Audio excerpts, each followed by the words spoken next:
نقد قلم، زیبایی و عشق.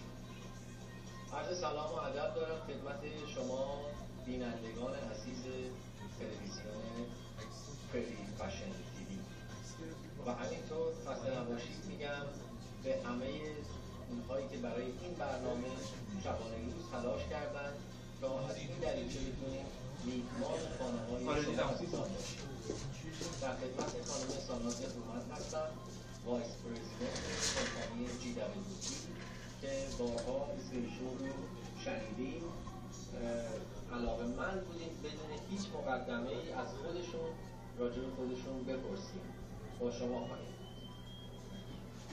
خانم هومن، لطفاً بفرمایید که اساساً خودتون راجع به ساناز هومن و اینکه کیست